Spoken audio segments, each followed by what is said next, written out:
lewat penulis online, tahu media online juga lewat penulis online, karena memang basically kemarin itu, ngajar gitu loh. Terus seperti apa yang disampaikan Mbak Fatati tadi, kita malam ini bakalan ngobrol ini ya teman-teman, menulis tapi memang, orientasinya adalah media online gitu.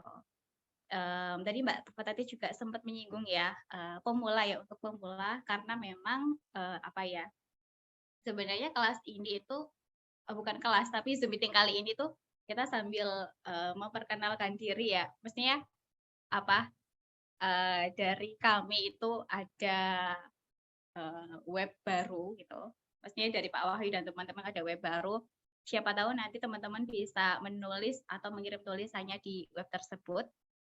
Meskipun nama webnya atau media online-nya itu ada unsur kayak kapten, kapal atau apalah, tapi nanti di situ bakalan ada rubrik-rubrik seperti isai, opini, catatan perjalanan dan berbagai tulisan inspiratif lainnya gitu. Oke, oke. Di sini saya tidak ingin menggurui teman-teman semuanya ya. Saya yakin teman-teman jauh lebih tahu, jauh lebih memahami daripada saya. Bahkan pada Mas Wahyu dan Mbak Fatati, saya mohon izin untuk menyampaikan beberapa hal pada malam ini. Saya ucapkan selamat datang ya untuk teman-teman semuanya yang mungkin kemarin sudah bergabung di kelas dasar ataupun kelas mekar, ataupun di kelasnya Mas Iqbal. Oke, sebentar. Ataupun di kelasnya Mas Iqbal. Kita ketemu lagi di sini ya. Apa yang saya sampaikan juga hanya mengulang yang pernah saya sampaikan di kelas.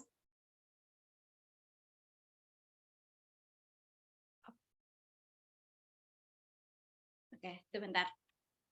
Nah, jadi yang saya sampaikan mungkin teman-teman yang pernah gabung di kelas saya itu sudah tahu, dan di sini kita ketemu lagi. Bagi teman-teman yang memang kemarin, yang hari ini baru bisa ketemu dan ngobrol ya, selamat datang, salam kenal. Ya, di sini ada Mbak Aviati ya Mbak ya, ada Mbak Elia, ada siapa lagi ya? Mbak Lutfi dan yang lainnya, terima kasih sudah bergabung. Mungkin Mbak Fatati atau Mas Yaki ya, minta tolong buat share screen ya. Oke.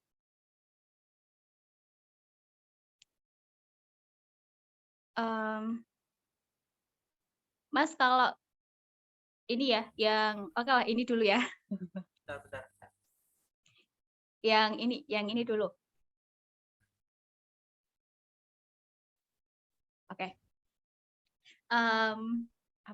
Kaitannya dengan menulis seperti itu. Oke. Nah, menulis dengan gembira ya, agar lolos di media seperti itu. Gini ya, agar lolos di media. Media di sini kan bisa online ataupun media cetak ya, dan tadi juga sudah disinggung oleh Mbak Fatati, kalau misalnya hari ini kita tumbuh, hari ini kita hidup ya di antara digitalisasi, di tengah kemudahan-kemudahan yang kita dapatkan,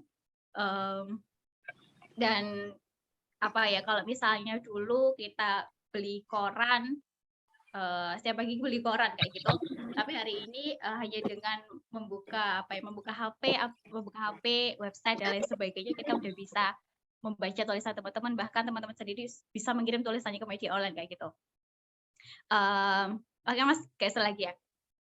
Gini, jadi setelah 2 tahun ini saya bersama teman-teman di kelas penulis online seperti itu, saya baru sadar akhir-akhir ini ya, beberapa hari ini baru sadar ternyata alasan teman-teman untuk bisa untuk bergabung di kelas menulis ataupun di komunitas, dan komunitas atau ikut kelas private gitu ya, kelas menulis online misalnya, atau kelas menulis buku dan lain sebagainya, itu sebenarnya bukan karena, apa ya, karena mereka itu pengen tulisannya lolos di media online ya, ataupun di media cetak. Tapi, saya merasa ya akhir-akhir ini tuh kayak, mereka itu cuma teman-teman itu pengen apa ya, ada, teman yang diajak curhat, diajak sharing, diajak apalagi ya, diajak bertukar pikiran, atau malah, kayak, pengen dikasih support gitu loh, dikasih semangat gitu loh, kayak we need someone ya, kita tuh butuh, orang buat sharing ya, we need someone to share misalnya kayak gitu. Dan saya merasa seperti itu gitu, karena, teman-teman itu udah punya iya, karena teman-teman itu sebenarnya udah punya bekal menulis, udah punya ide, ya udah tinggal ditulis gitu. Jadi kalau misalnya tanya, "Mbak, bagaimana caranya menulis?" Ya udah tinggal tinggal ditulis gitu loh ya, kayak gitu. Lalu, "Mbak, gimana sih caranya biar gak males?" Ya jangan males gitu. Kalau kalau apa namanya, kalau mau enak bersenang-senang ya check out marketplace misalnya ataupun bersenang-senang gitu loh, gitu ya.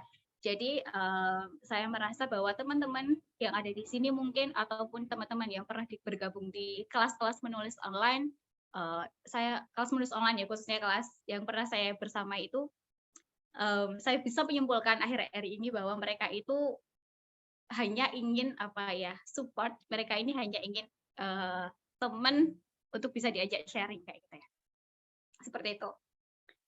Lalu tentang menulis sendiri ya tentu, merupakan proses berpikir yang sistematis, berbeda ya kalau misalnya saya ngomong seperti ini ataupun kita ngobrol empat mata misalnya, itu tuh kayak nggak jelas gitu loh, nggak struktur, ngalor ngidul, bahkan banyak kalimat ataupun pernyataan yang kerap diulangi seperti itu, eee, oleh karena itu menulis merupakan proses belajar yang sistematis, ketika di situ ada gagasan,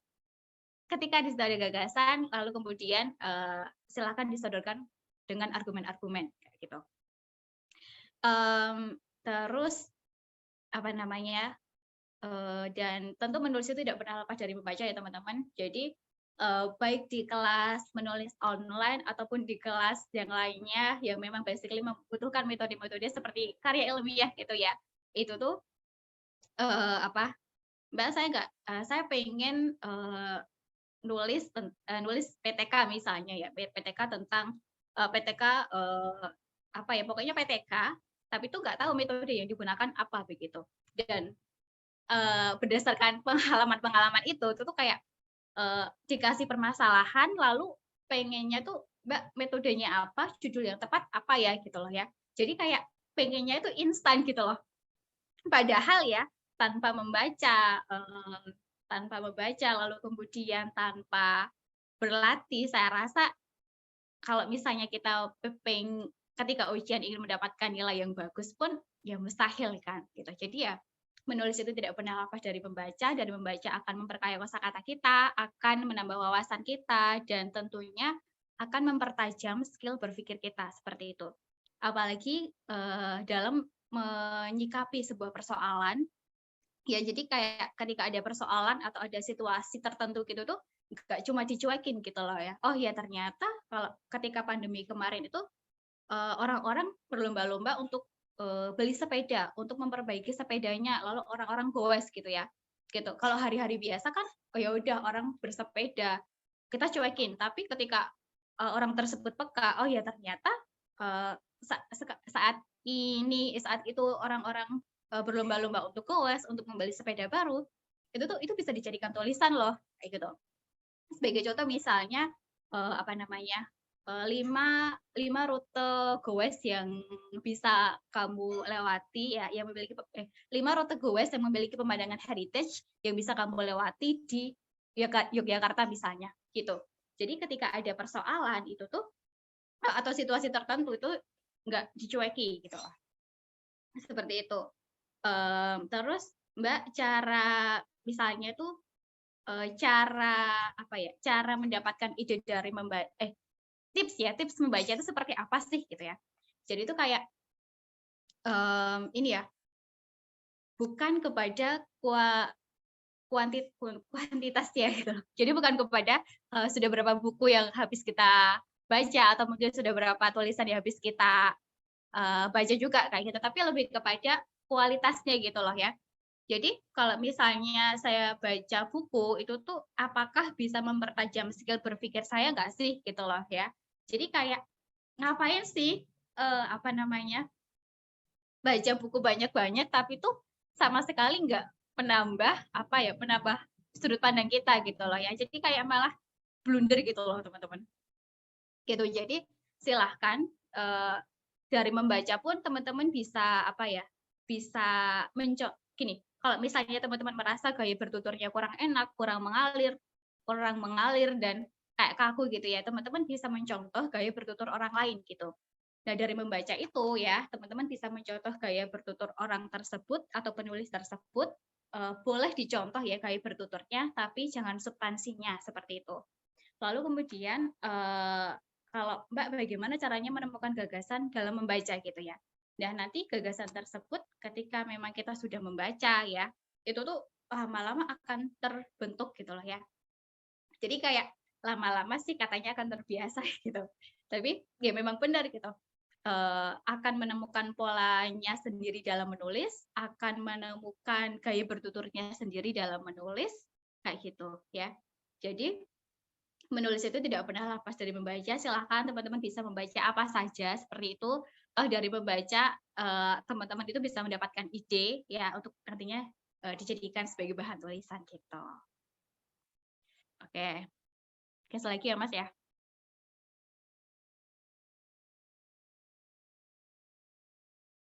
Oke. Nah, alasan kenapa sih harus mengirim tulisannya ke media online ya, karena hari ini kita di antara atau di tengah-tengah kemudahan-kemudahan yang kita dapatkan ya, mau beli makanan pun kita bisa pakai apa, pakai aplikasi, mau transfer ataupun bertransaksi pun kita juga bisa pakai aplikasi dan berbagai kemudahan yang lainnya seperti itu. Nah, alasan yang pertama ya, kenapa sih teman-teman itu harus ya mengirim tulisannya ke media online gitu. Yang pertama tentu teman-teman nggak perlu berlembar-lembar ya untuk bisa menulis seperti itu. Nah, jadi idealnya jumlah kata dalam media online itu antara 700 sampai 1.000 kata ya, 700 sampai 1.000 kata. Itu idealnya di media online. Jadi nggak panjang-panjang, nggak panjang-panjang banget gitu. Jadi berbeda ketika kita nulis buku ya. Kalau nulis buku itu kan kita bisa beribu-ribu kata dan itu membutuhkan waktu yang lama, bisa berbulan-bulan. Belum lagi, proses editing, ya ada layout, kemudian apalagi ya, cover dan lainnya gitu. Dan apalagi kalau nunggu ISBN-nya itu lama lagi. Jadi memang, untuk media online ini itu kita nggak perlu menulis berlembar-lembar ya, hanya 700 sampai 1.000 kata itu idealnya. Dan ketika teman-teman ingin mengirimkan tulisannya ke media online, silahkan cek, rules atau mungkin mekanismenya seperti apa ya. Oh ya, batas minimalnya misalnya 600 kata itu juga ada, itu. Ya, jadi nggak perlu berlembar-lembar gitu teman-teman, lebih singkat waktunya. Terus kemudian tulisan itu akan lebih cepat tersebar ya, atau lebih cepat diakses oleh pembaca gitu. Sebagai contoh misalnya ketika kita main media sosial ya kayak FB atau IG, blog dan lain sebagainya itu misalnya hari ini misalnya posting foto gitu ya, kemudian banyak yang like, banyak yang ngasih komentar ataupun kita posting sesuatu hal dan ketika tulisannya itu menarik, dan ketika tulisannya menarik itu pasti akan dibagikan oleh orang-orang seperti itu. Dan kita nggak perlu apa ya, kita nggak perlu kayak, misal nih saya punya buku gitu ya, dan, saya belum punya nama nih di pasaran gitu, terus, paling ya yang beli cuma orang-orang dekat gitu ya, itu pun kayak buat menghargai ya, buat sebagai apresiasi gitu ya. Gitu, jadi beda, prosesnya lebih cepat, singkat, dan nggak membutuhkan waktu yang lama gitu. Tapi bukan berarti kalau menulis buku itu jelek gitu ya. Sama sekali tidak gitu, hanya saja kan, kalau kita diberi kemudahan kenapa kita cari yang sulit gitu loh, gitu. Mmm, terus kemudian Sebentar.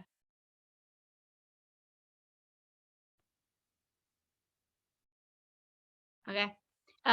Terus, nah proses upload tulisan untuk masuk ke redaksi itu mudah dan simpel ya teman-teman. Jadi kayak misalnya, hari ini nih saya ngirim tulisannya ke media A ataupun ke media B gitu ya.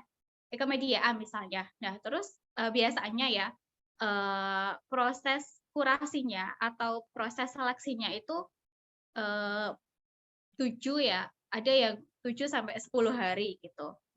7 sampai 10 hari. Dan misalnya pun ketika ada pemberitahuan email di email kalau tulisan kita itu ditolak gitu ya. Oh, oke berarti ada bagian yang harus saya perbaiki gitu ya. Mungkin saya bisa mengirim ulang ke media tersebut atau, saya bisa mengirimkan ke media online kayak gitu. Atau mungkin saya harus ganti apa namanya, ganti pembahasan gitu. Jadi kalau misalnya ditolak, ya ditolak, kalau diterima, ya diterima gitu loh. Apa namanya, gitu. Jadi lebih mudah dan simpel gitu loh ya. Kalau misalnya kita mau cetak buku nih ya di media mayor misalnya, di penerbit mayor misalnya. Eee, Penerbit mayor itu kayak yang emang udah punya nama dan ketika masuk di situ tuh, harus apa, harus proses seleksi terlebih dahulu ya, itu tuh harus tunggu lama banget ya, bahkan berbulan-bulan gitu loh teman-teman. Jadi, proses menunggunya itu, lebih kalau media online itu lebih cepat, lebih singkat gitu ya, kalau buku tuh lama banget gitu. Ya, bayangin ya teman-teman kalau misalnya kita udah nunggu tulisan itu, kita udah nulis, eee, lama nih ya, udah banyak nih, kemudian kita harus nunggu lama, apakah buku tersebut itu tuh bakal diterima atau ditolak, dan kalaupun ditolak gitu ya, kayak, wasting time nggak sih? Gitu loh. Tapi kalau misalnya, ya kalau mau dicoba juga nggak apa-apa gitu. Dan ya itulah kenapa proses atau pengiriman tulisan di media online itu jauh lebih diminati ya hari ini sampai hari ini. Dan bahkan muncul banyak sekali media-media baru ya, media-media baru karena memang tahu bahwa kalau pasaran itu butuh, apa namanya, wadah-wadah yang memang bisa menampung tulisan teman-teman gitu, kayak gitu. Nah terus jadi nggak perlu khawatir juga ya kalau tulisan kita tuh diplagiat gitu. Nah kenapa? Karena kan, gini ya, netizen itu jeli gitu. Kita itu jeli gitu. Kayak misalnya nih, misal ya tulisan saya lolos di media A gitu misalnya, kemudian ada si B nih ya, ambil tulisan saya kemudian dia posting di mana tanpa menyebutkan sumbernya, eee, ya tanpa menyebutkan sumbernya gitu loh. Nah karena tulisan saya itu mudah diakses ya lewat media online, itu tuh bakalan kalaupun diplagiat gitu ya, itu tuh bakalan cepet, ketahuan gitu loh, gitu. Ya meskipun sampai hari ini tuh masih banyak, orang-orang atau oknum-oknum yang tidak bertanggung jawab ya, yang masih seperti itu gitu. Seperti di kelasnya Mas Iqbal gitu ya, ada salah satu peserta yang tulisannya itu lost di Mojok. Nah itu tuh, ada apa ya, kayak ada sebuah media yang mengambil tulisannya beliau, dan si, mas-mas ini tuh udah ngirim surat bahwa kok intinya tuh kayak, apa namanya, ngajuin apa namanya, intinya tuh tulisannya di plagiat gitu. Dan hingga akhirnya ya di-take down kayak gitu. Nah, di antaranya adalah penghasilan tambahan. Nah, jadi ya, apa namanya, di beberapa media online itu ada yang menyediakan honor gitu. Ada yang menyediakan honor, tapi sistemnya beda-beda teman-teman. Kayak misalnya, honor kita baru bisa diklaim kalau misalnya kalau kita udah berhasil mengirim tulisan, kalau kita udah berhasil, mengirim 10 tulisan kayak gitu. Jadi sistemnya poin kayak gitu. Ada yang memang satu tulisan langsung dikasih honor ya. Satu tulisan udah dikasih honor, terus tapi harus tahu media online yang mana saja seperti itu. Dan kalau dulu itu yang sering opsi pertama itu tuh media online yang sering dituju adalah Detik ya, karena memang ya kita tahu ya Detik adalah media nasional, media yang cukup besar, yang besar lah gitu. Lalu di situ satu tulisan sampai hampir ya Rp500.000 lah. Tapi per 1 Januari kemarin itu tuh udah nggak ada lagi honornya gitu. Jadi kalau misalnya teman-teman mengirim tulisan biar dapat honor gitu ya misalnya, itu kayak Mojok, terus di Rahma juga ada tapi sistemnya poin, terus di mana lagi ya? Di Alif kalau nggak salah ada, di islami.co juga ada gitu. Ya teman-teman ya. Oke. Boleh sambil melempar pertanyaan ya. Oke. Oke, geser lagi ya Mas ya.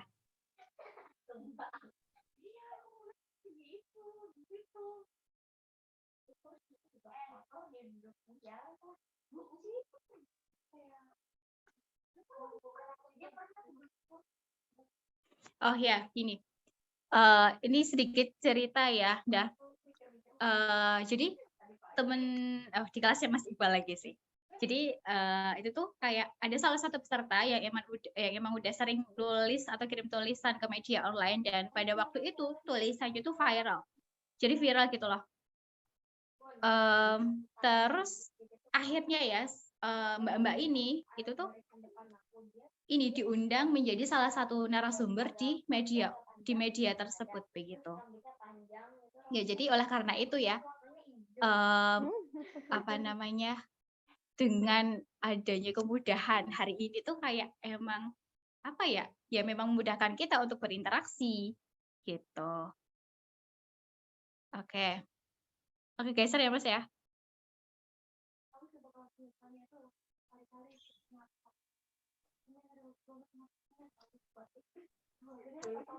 Baju kali. Nah, salah satu pertanyaan yang sering ditanyakan ya ketika opening kelas ya, baik ketika Zoom meeting ataupun di kelas itu tuh bagaimana sih caranya mendapatkan ide begitu? Ya, tentu dari membaca ya teman-teman. Menulis itu nggak pernah lepas dari membaca, jadi teman-teman silakan membaca apapun itu ya. Itu dari membaca akan memperkaya kosakata teman-teman, kemudian akan menambah wawasan tentunya, dan yang terpenting adalah dari membaca tersebut bisa mempertajam ya skill berpikir kita gitu. Nah lalu ya ide itu bisa berasal dari hal atau cerita yang sifatnya dekat dengan kita gitu. Ya sebagai contoh misalnya ya, dulu saya pernah menulis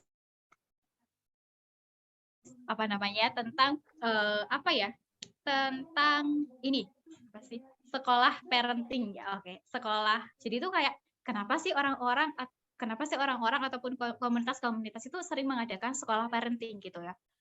Bagaimana caranya menjadi orang tua yang baik, yang bijaksana ya dalam membentuk dalam mengasuh anak-anaknya agar menjadi generasi Qur'ani misalnya, terus kemudian bagaimana menjadi orang tua yang tegas tapi lembut di tengah gencaran arus informasi ya seperti ini gitu ya. Kenapa sih harus orang tua kayak gitu?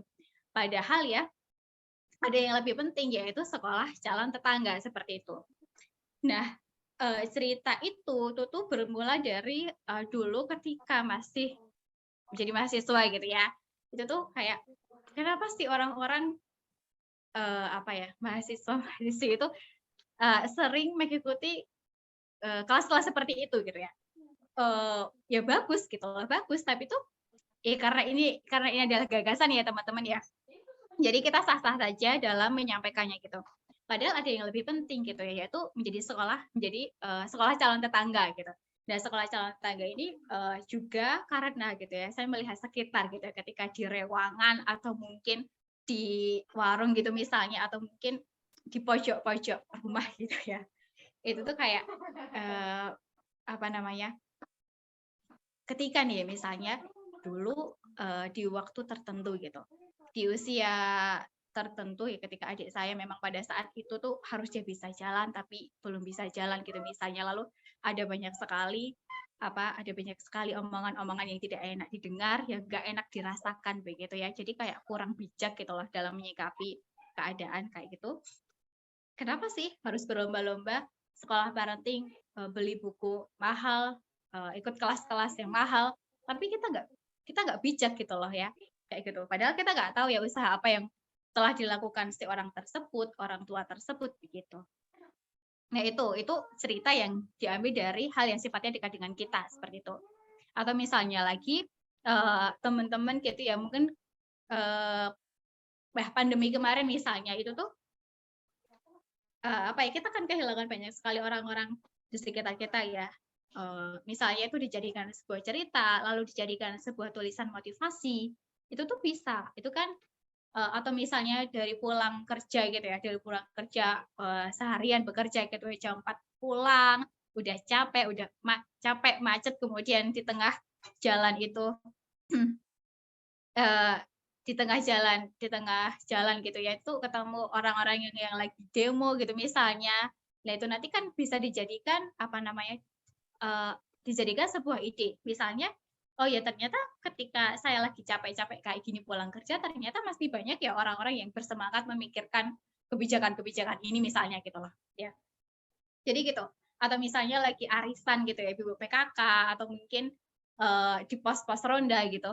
Itu kan biasanya ada ada obrolan ya bapak-bapak gitu ya. Pasti dari situ itu tuh bisa diambil ide. Nah, caranya bagaimana ya?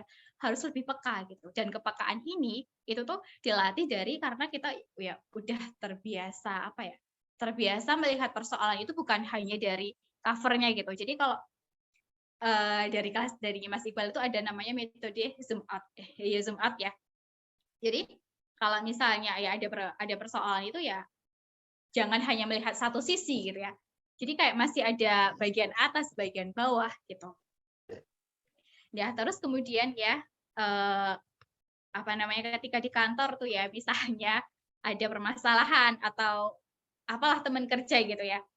Itu tuh bisa dijadikan ide gitu. Dan banyak sekali teman-teman di kelas itu nulis cerita-cerita pengalamannya di di kantor. Ya benar banget sih. Gitu. Lalu kemudian ide itu berasal dari hal yang sifatnya aktual. Nah, kayak misalnya nih lagi viral apa hari ini atau mungkin lagi trending apa hari ini gitu ya. Lalu misalnya nih beberapa waktu lalu rame ya Wadas itu ya bendungan yang ada di Purworejo ya Jawa Tengah itu loh. Itu kan rame. Itu bisa dijadikan sebuah bahan tulisan. Atau misalnya hari ini lagi rame apa sih hari ini yang rame? Hari ini tuh rame apa sih? Misalnya harga gas LPG gitu ya misalnya naik kayak gitu. Ya wes lah mendingan pakai kayu bakar aja misalnya kayak gitu. Atau Sri Lanka ya itu juga bisa dijadikan bahan. Atau yang paling gampang itu adalah ini teman-teman, review karena kan kita hanya menuliskan ulang apa yang sudah ada gitu ya. Jadi misalnya teman-teman lagi baca buku apa gitu misalnya, oh iya Pramudia Ananta misalnya Bumi Manusia ataupun buku-buku yang lainnya itu bisa direview, dituliskan ulang tanpa harus menyodorkan gagasan. Nah lalu misalnya lagi suka nonton drama Korea apa misalnya, itu pun juga bisa dijadikan bahan tulisan teman-teman. Gitu ya. Jadi update berita ya meskipun kadang capek juga gitu ya karena banyak sekali informasi yang masuk, tapi salah satu cara yang paling mudah untuk mendapatkan ide adalah lewat berita yang aktual seperti itu gitu. Atau misalnya kan bentar lagi 17 Agustus gitu misalnya, oh ya kira-kira apa ya bahas apa ya, tapi temanya itu masih 17 Agustus gitu. Atau misalnya H-1 minggu sebelum hari raya Idul Adha gitu misalnya, oh ya saya mau nulis tentang tips cara menyimpan daging kurban dengan sehat ya gitu misalnya dan tahan lama gitu misalnya. Itu tuh nanti kaitannya itu dengan relevansi. Oh iya timingnya pas orang-orang butuh atau pembaca butuh informasi-informasi yang lagi yang lagi trending kayak gitu. Gitu ya teman-teman ya. Gitu. Case lagi ya Mas ya.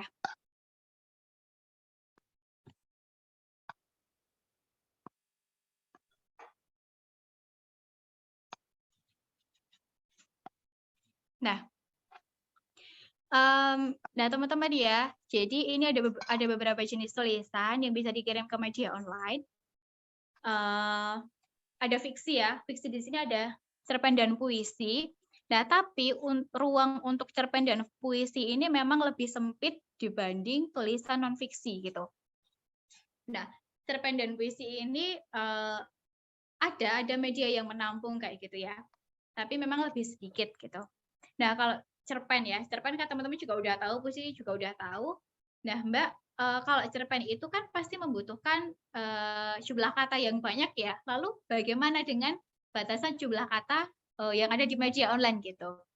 Nah, sama gitu. Di media online pun juga ini tetap dibatasi teman-teman. Jadi kalau dalam cerpen itu kan ada klimaks gitu ya, kemudian penokohan, itu tuh ya harus dikepras kayak gitu. Tapi ada beberapa media online yang khususnya cerpen ini maksimalnya ada yang 1000 kata gitu. Nanti silakan teman-teman cek sendiri. Nah, bagaimana Mbak kalau puisi? Kalau minimalnya 700 kata, kalau puisi kan pendek ya Mbak gitu misalnya. Itu tuh ada yang memang harus 700 kata, tapi teman-teman itu bisa ini teman-teman. Bisa menggabungkan beberapa judul puisi itu nanti dijadikan satu lalu dikirim ke media online gitu.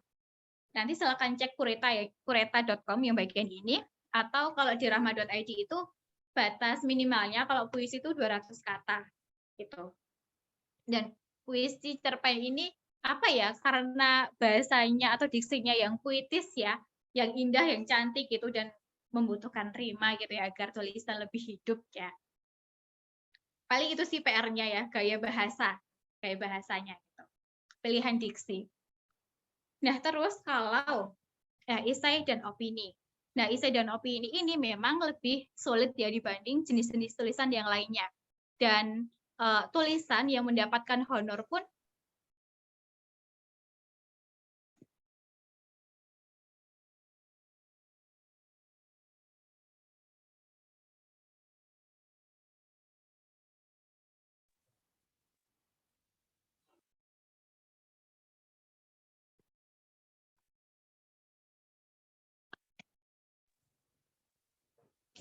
maaf. Esai dan opini memang lebih sulit dibanding jenis-jenis tulisan yang lainnya, dan jenis tulisan ini yang biasanya mendapatkan honor kayak gitu ya.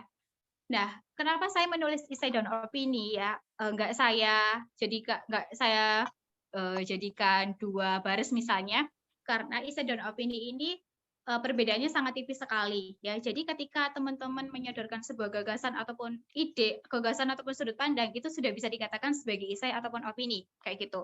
Nah, di dalam esai itu kita bisa memetakan permasalahan ya, kita bisa menunjukkan sebuah akar persoalan, kita juga bisa hanya memberikan kritikan atau kita bisa memberikan kritikan dan juga solusi, itu bisa disebut sebagai esai kayak gitu. Dalam opini pun sama gitu teman-teman. Jadi perbedaannya sangat tipis sekali. Namun ada hal yang mendasar yang membedakan keduanya, yaitu ini penyebutan akuan ya, aku, saya gitu ya. Jadi kalau esai itu kayak jauh lebih diterima gitu, menggunakan saya kayak gitu. Karena kan sifatnya sangat subjektif ya, itu berasal dari pikiran kita sendiri kayak gitu. Ya, esai dan opini ini memiliki perbedaan yang sangat tipis. Ketika sudah ada gagasan, misalnya hanya kritikan, itu sudah bisa disebut sebagai esai ataupun opini. Gitu ya teman-teman ya. Gitu. Terus kemudian review ya teman-teman. Nah, review ini kita hanya menuliskan ulang apa yang sudah ada, apa yang pernah kita baca, apa yang pernah kita dengar, apa yang pernah kita kita baca ya, apa yang pernah kita makan gitu misalnya, itu juga bisa. Apa yang pernah kita lihat gitu. hanya menuliskan ulang gitu, rewrite gitu ya. Kita hanya menuliskan ulang, tanpa harus menyodorkan gagasan seperti itu. Oh ya, misalnya saya baru aja misalnya, baca bukunya siapa ya, Mas Kurniawan Gunadi gitu misalnya, atau bukunya Iqbal Aji Daryono gitu ya.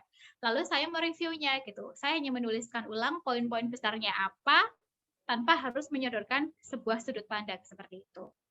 Nah, kalau misalnya teman-teman ingin mereview makanan gitu ya, misalnya ya kayak di YouTube-YouTube itu tuh boleh gitu, misalnya seblak gitu misalnya. Oh ya, nanti secara hal yang sifatnya visual yang bisa dilihat oleh mata itu digambarkan, oh ya, warnanya seperti apa, bentuknya seperti apa, kayak gitu. Ya kita hanya menuliskan ulang tanpa harus menyodorkan gagasan. Nah, lalu, eee, catatan perjalanan. Nah, kalau catatan perjalanan ini sebenarnya mirip dengan review, tapi, tapi kita menceritakan apa yang pernah kita lalui gitu loh ya. Maksudnya adalah kayak misalnya pergi piknik atau mungkin ya pergi piknik ya, sebagai contoh misalnya, pergi ke apa ya, hanya dengan 1.500.000 gitu misalnya, atau mungkin hanya dengan Rp500.000, Anda bisa, menikmati keindahan Pulau Bali. Nah, gitu misalnya. Dan nanti di situ disebutkan atau dijelaskan, nah Rp500.000 ini tuh buat apa aja gitu ya, penginapannya di mana, budgetnya berapa, lalu kemudian, apa namanya, lalu, eee, tempat tempat wisatanya tuh di mana aja gitu. Itu disampaikan.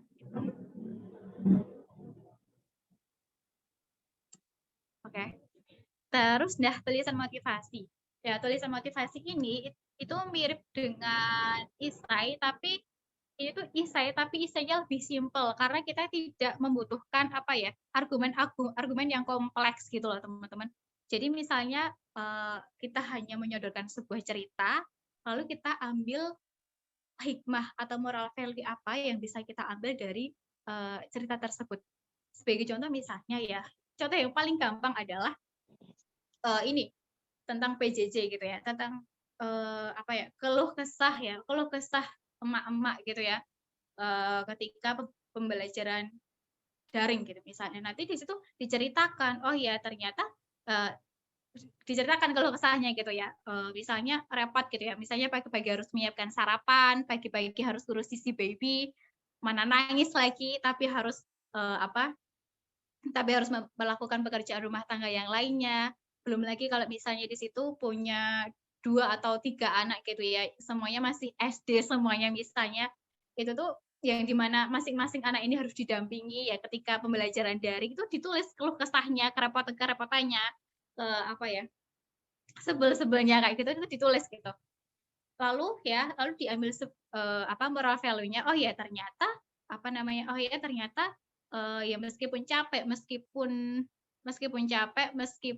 apa namanya, kerepotan ya, itu tuh, saya jadi lebih menghargai waktu ya, gitu misalnya. Bersama anak-anak saya bisa waktu quality time lebih banyak sama anak-anak gitu dan ternyata memang benar ya, madrasah pertama itu adalah ibu gitu misalnya gitu. Jadi disodorkan cerita lalu ditarik hikmah yang bisa diambil apa, gitu. Nah, yang terakhir ada listicle. Nah, listicle ini, ketika teman-teman menyodorkan pointers ya, pointers itu kayak poin-poin kayak gitu, misalnya gini, eee, 7 hal yang bisa kamu lakukan ketika bertemu calon ibu mertua misalnya. Atau mungkin, 5 rekomendasi, apa ya, 5 rekomendasi drama Korea yang bisa kamu tonton, eee, di akhir bulan Juli gitu. Atau, apa ya, misalnya lagi, apa ya, oh ini gini misalnya, 7 ya, 7, ini 7, apa ya, tokoh ya, 7, 7 tokoh drama Korea misalnya ya, 7 tokoh drama Korea yang menjadi cem-ceman Eee, emak-emak gitu. Ya jadi sifatnya itu, bisa rekomendasi, bisa how to ya, bagaimana cara melakukan sesuatu, atau mungkin sifatnya bisa tips, itu juga bisa. Gitu ya teman-teman ya.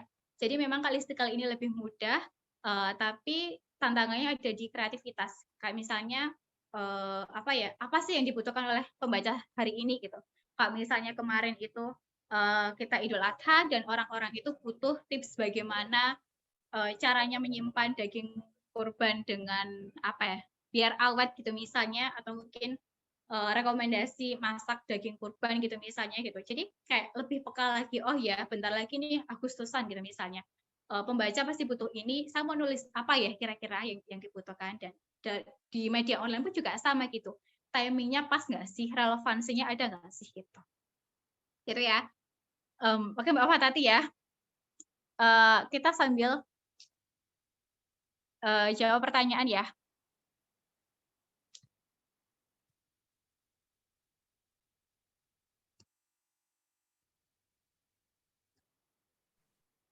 Atau diselesaikan dulu Oh, materinya Kak Siva dulu. Baru oh ya nanti baik-baik. kita, ya Oke. Ya, silakan sama dilanjut lagi. dulu. Oke. Oke, geser lagi ya Mas Yani. Udah mau selesai kok.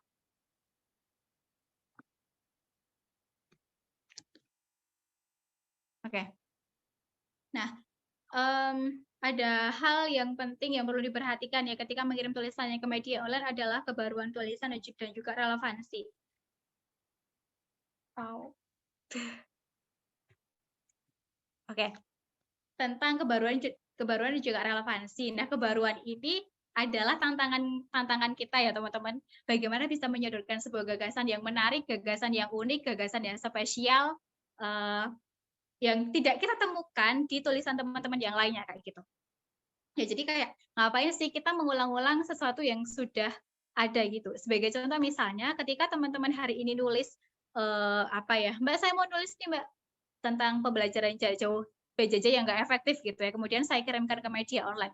Oke, itu 100% bakalan ditolak oleh redaktur ya. Karena ya udah basi gitu loh ya. Udah basi, PJJ itu tuh udah 2 tahun yang lalu, sekarang kita udah mulai luring lagi ya. Jadi kayak ya itu udah basi, udah so yesterday sekali gitu. Ya itulah kenapa bagaimana caranya bisa menemukan perbedaan di antara banyaknya keberagaman yang ada. Gitu nggih. Dan memang atau Mbak bagaimana caranya menemukan gagasan yang baru atau tulisan saya itu bisa disebut bisa memiliki kebaruan tulisan gitu ya. Caranya adalah itu tadi yang pertama itu cari berita yang lagi in gitu ya, yang lagi viral itu apa, itu nanti tulisannya bisa disebut sudah memiliki kebaruan tulisan, itu yang pertama. Tapi ada yang lebih penting, nah yang kedua ini adalah kaitannya dengan gagasan teman-teman. Jadi kayak misalnya, oh ya nih lagi rame tentang misalnya tentang krisis ekonomi ya di Sri Lanka misalnya. Tapi nanti misalnya saya nulis dengan gagasan A, kemudian Mbak Fatati juga dengan gagasan A, kemudian Mas Wahyu juga dengan gagasan A gitu misalnya. Oke, itu ada relevansinya ada, kebaruannya juga ada, tapi ada kebaruan yang lebih penting yaitu tentang gagasan, tentang sudut pandang gitu. Jadi kayak ya ini udah banyak yang nulis, kenapa harus diulang-ulang gitu ya. Jadi kayak pembaca itu butuh sesuatu yang fresh, dan redaktur itu butuh sesuatu yang fresh kayak gitu. Gitu ya. Dan tantangannya ada di kebaruan tulisannya gitu. Atau misalnya itu tadi kan contohnya kalau kita nulis PJJ itu nggak efektif ya, lalu kita kirimkan ke media online itu bakalan ditolak karena itu udah basi banget. Terus yang kedua misalnya hari ini saya nulis misalnya tentang puasa Ramadan misalnya ya nggak ada relevansinya gitu loh ya. Itu juga nggak ada kebaruan, mungkin ya itu nggak ada relevansinya gitu. Karena sekarang ini tidak kita bukan bulan puasa gitu. Ya jadi ngapain kita nulis kayak gitu. Terus satu lagi relevansi. Nah relevansi ini kaitannya erat dengan kebaruan tulisan. Relevansi ini apa sih pentingnya pembaca membaca tulisan kita gitu. Sebagai contoh misalnya ya, kalau misalnya nih ya hari ini kita masih pandemi, kita masih PSBB, kita nggak boleh pergi kemana-mana gitu ya. Tapi saya nulis seperti ini gitu.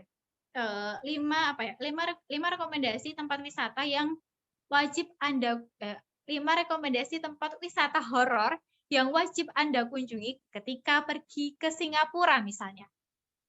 Lah ngapain gitu loh ya. Lah hari ini pandemi, kita nggak bisa pergi kemana-mana. Kemudian kita ngasih rekomendasi tempat wisata horor, gitu. Mana ke tempat wisata, mana horor lagi kan. Jadi kayak, ya relevansinya nggak ada, ngapain kita nulis itu gitu. Pembaca itu butuh sesuatu yang apa yang mereka butuhkan. Oh ya lagi pandemi, kira-kira lagi pandemi. Oh ya kira-kira mereka butuh apa ya? Oh ya caranya biar nggak stres di tengah pandemi gitu misalnya kan gitu ya. Jadi ya harus tahu gitu apa sih yang mereka butuhkan. Jadi kaitannya kebaruan dan juga relevansi ini sangat erat sekali. Jadi kalau misalnya kita hanya mengulang-ulang apa yang sudah ada itu kita hanya menuliskan ulang ya, rewrite, kemudian kita juga pembaca juga bakalan males ya buat membaca tulisan kita seperti itu.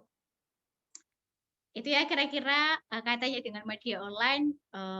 Ada banyak sekali ya wadah-wadah yang bisa kita apa ya, bisa kita tempati gitu ya misalnya.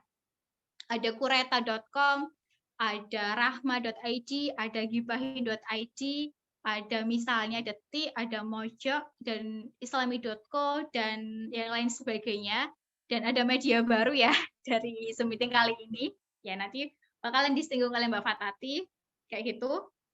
Terus ada apa ya? Ada namanya kebaruan dan juga relevansi, dan itu tuh sangat krusial sekali ketika kita mengirimkan tulisannya di media online. Dan ketika teman-teman merasa apa ya, kalau nulis itu tuh bisa panjang kali lebar ya, beribu-ribu kata gitu ya. Kalau misalnya mau dikirim ke media online ya harus dikepras, harus memilih kalimat atau paragraf-paragraf yang memang dibutuhkan, yang paling mendukung apa yang mau kita sampaikan gitu ya. Gitu. Oke Mbak Fatati, saya kembalikan ke Jenah.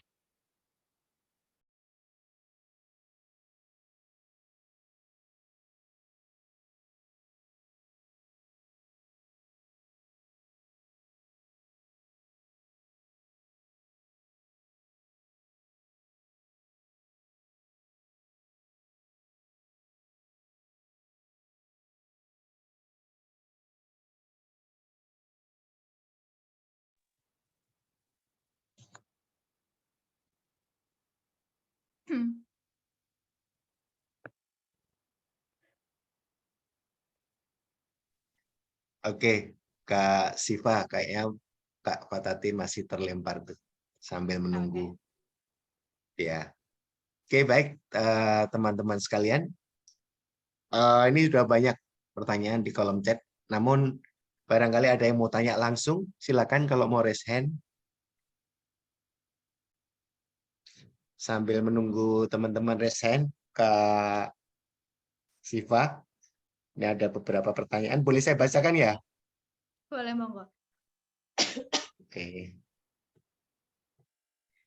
Ini yang pertama dari Kak Nur Aisyah Nasution. Ya, Nur Aisyah Nasution. Saya punya ide, tapi bagaimana tulisan saya bisa pahami dan dimengerti orang dan juga mengolah bahasa yang baik. Itu langsung dijawab atau gimana, Mbak? Iya, langsung dijawab. Oke, silakan. Mbak. Oke. Halo Mbak. Mbak siapa? Mbak Nur Aisyah ya, kalau nggak salah Mbak Nur Aisyah ini ya, sekarang ikut kelas ini ya, KTI. Oke. Mana tadi? Punya ide tapi bagaimana tulisan saya bisa dipahami dan dimengerti orang dan juga mengolah bahasa yang baik. Oke, mengolah bahasa yang baik itu kaitannya dengan gaya bertutur ya Mbak ya. Jadi memang kayak ketika saya membaca tulisan teman-teman gitu ya, bahkan sampai di praktik ketiga atau praktik terakhir gitu ya, bahkan sampai dengan 5 praktik itu ada beberapa yang memang nggak apa ya, perubahannya itu nggak signifikan gitu ya, ada yang malah stuck gitu. Nah oleh karena itu ini Mbak ya, Mbak Nur Aisyah bisa membaca gitu ya, karena menulis itu nggak pernah lepas dari membaca. Silakan jenengan itu bisa mencontoh gaya bertutur orang lain Mbak, dicontoh aja nggak apa-apa kayak gitu. Terus asal jangan substansinya ya Mbak ya. lalu kemudian diolah dan dimengerti begitu ya. Dan diolah dan dimengerti itulah pentingnya kenapa ketika udah selesai menulis ya Mbak ya, itu tuh harus dibaca ulang ya, bahkan bisa 5, 6, 7 kali dibaca ulang. Dan sebenarnya ya kalau kita bisa lebih peka lagi ketika membaca satu paragraf atau 1 atau 2 kalimat gitu ya, nanti itu tuh ada loh kalimat yang nggak enak dibaca gitu. Ya, saran saya adalah silakan jenengan membaca dan jenengan bisa mencontoh gaya bertutur orang lain dan tentu dengan berlatih gitu ya. Karena kalau kayak pisau gitu ya, kalau pisau itu semakin diasahkan semakin tajam, semakin tajam ya Mbak ya. Sama halnya dengan menulis, kalau kita udah sering berlatih, saya yakin dari gaya bertutur juga akan terbentuk. Bagaimana dengan menemukan gagasan itu juga akan terpola seperti itu.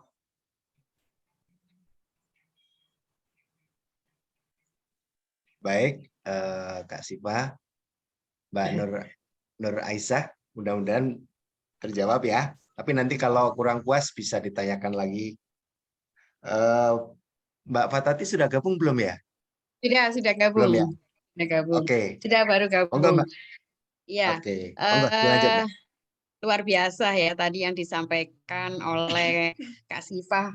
Informasinya sudah ke teknik ya, bagaimana menembus media online dan kita tetap gembira. Artinya menulis dengan enjoy, tetapi kita bisa tembus media. Artinya adalah kita harus selalu punya semangat ya Mbak Siva ya untuk tidak lelah untuk menjaring gagasan, apakah dengan apa yang ada di sekitar kita. Kemudian kalau saya ringkas-ringkas tadi yang diuraikan, berarti karakter tulisan yang di media online itu adalah bukan untuk menyenangkan diri kita sendiri, gitu ya. Bukan untuk kita suka tulisan kita, tapi kita cenderung ke apa yang disukai pembaca gitu ya.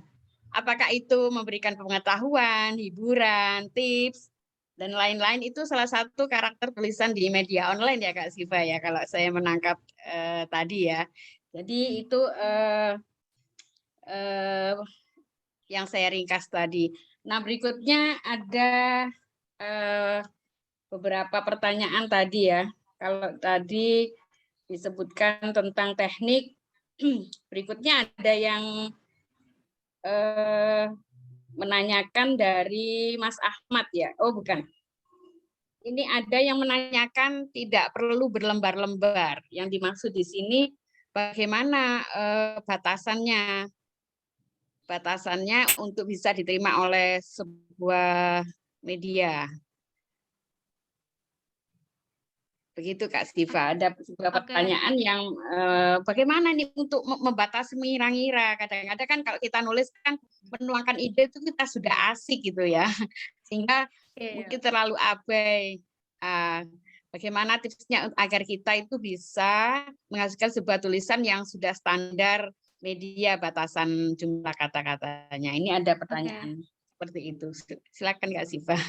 Oke, ini dari Mbak ini ya. Dari Mbak Henti. Oke. Halo Mbak Henti ya, kita ketemu lagi di sini. Untuk menuliskan tidak perlu berlembar-lembar ya. Yang saya tanyakan adalah misalkan untuk mengira-ngira maksimal 700 kata atau 1000 kata gimana ya Mbak Siva? Oke, makasih. Oke, yang pertama ya secara teknis dulu. Jadi kalau di Microsoft Word itu kan ada itu loh, di bawah itu kan ada, di bawah bagian bawah itu Mbak itu ada buat ngira apa? Buat ini Mbak, itu tuh ada kok, udah itu kita udah nulis berapa kata. Ya, kita udah ngetik nih ya, nanti di bawah, pokoknya di bawah laptop gitu ya, itu tuh ada ini, pokoknya tuh ada kayak pemberitahuan atau apa itulah ya, untuk mengetahui jumlah kata kita. Itu jumlah kata kita seperti itu secara teknis ya. Ataupun kalau misalnya di HP pun juga bisa, misalnya dengan download dokumen gitu ya, nanti dicek jumlah katanya itu bisa Mbak ya.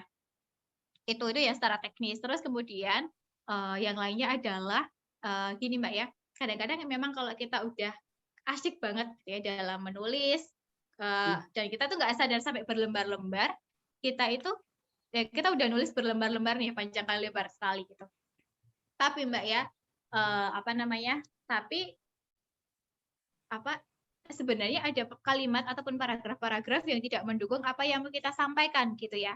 Gitu. Jadi kayak kita tuh buang-buang space, di mana space itu bisa kita kita isi dengan gagasan-gagasan ataupun argumen-argumen yang bisa memperkuat gagasan kita, tapi kita itu membuang-buang gitu Mbak ya. Jadi oleh karena itu silahkan pilih kalimat atau paragraf, kalimat lah, pilih kalimat yang paling mendukung dari apa yang mau jenengan sampaikan, seperti itu. Ya memang mubazir gitu ya, karena kita udah mikir, kita udah nulis gitu, mubazir, tapi ya kayak hidup gitu loh Mbak, harus mengikhlaskan gitu lah ya. Gitu. Gitu ya Mbak ya, harus mengikhlaskan, terus ya memang mubazir sih Mbak gitu. Terus itu tadi nanti bisa dicek kok di bagian bawah itu. Gitu nggak? Ya, terima kasih Kak Siva, penjelasannya sudah cukup jelas ya. Kalau saya ingat dulu, kalau tadi Kak Siva menyampaikan bahwa ritualnya penulis, kalau mau nulis tuh harus baca dulu, itu wajib. Saya jadi ingat, jangannya Mas Iqbal kalau review voice note-nya ya, membaca itu ibarat olahraga, membaca itu ibarat makan, menulis itu olahraga. Kalau ada orang hobi baca, itu mestinya dia itu supaya nggak kelebihan muatan informasi yang ada di kepalanya, dia harus menulis gitu ya. Sedangkan orang yang kepengen nulis saja tanpa membaca, ibarat olahraga tanpa makan, jadi kurus gitu ya. Tulisannya nggak ada gizinya gitu ya. Itu yang pesan yang saya ingat dari Mas Iqbal ya. Jadi penulis harus banyak baca wawasan, informasi, buku, membaca sekitar, berbincang-bincang dengan orang, itu sama dengan memberi gizi pada tulisan kita gitu ya. Nah, ini ada pertanyaan dari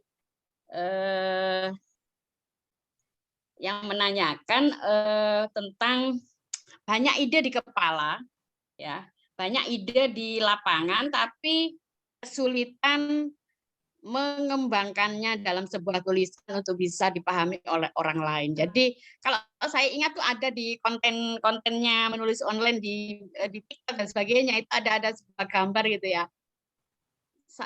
Ide menakjubkan tapi hasilnya tidak sama gitu ya. Ide menakjubkan tapi tulisannya jauh dari ekspektasi. Idenya luar biasa, tapi ketika dituangkan dalam sebuah tulisan nggak bisa dipahami gitu ya. Ekspektasinya jauh gitu. Nah, itu bagaimana solusinya Kak Siva? Oke, jadi harus menurunkan ekspektasi ya Mbak ya. Oke. Iya. Ide menakjubkan, kualitas tulisan memprihatinkan, gitulah ringkasannya. Itu solusinya gimana?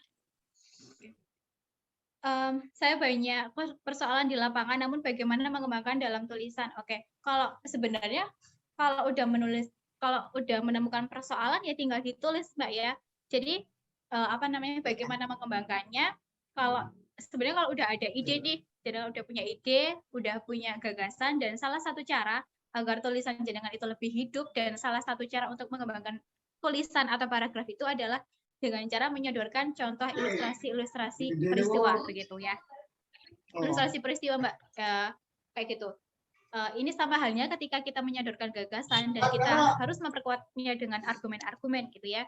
Jadi ibaratnya kayak misalnya nih kita kita di lampu merah dan kita melihat baliho-baliho yang ada di kanan kiri jalan ya, di situ ada janji-janji, visi-misi oleh beliau-beliau ini yang mencalonkan diri sebagai wakil rakyat misalnya, itu adalah janji, sedangkan kita ya sebagai masyarakat itu butuh bukti yang nyata.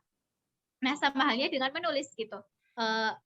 Dalam tulisan, dalam paragraf-paragraf itu jangan terlalu banyak menyodorkan teori-teori gitu ya. Teori-teori, teori ini tuh yang kita maksud sebagai janji, padahal pembaca itu butuh sesuatu yang sifatnya yang nyata. Yang nyata ini adalah ilustrasi peristiwa, ilustrasi cerita-cerita gitu Mbak ya. Nah, ini salah satu cara untuk mengembangkan tulisan gitu misalnya. Sebagai contoh misalnya nih ya, misalnya nih jenengan pengen nulis tentang stunting ya Mbak ya, pengen nulis tentang jenengan ini pengen punya idenya adalah menurunkan angka stunting di Indonesia gitu misalnya. Ya, tapi belum tahu nih treatment apa atau perlakuan apa yang bisa mendukung dari permasalahan jenengan itu gitu ya.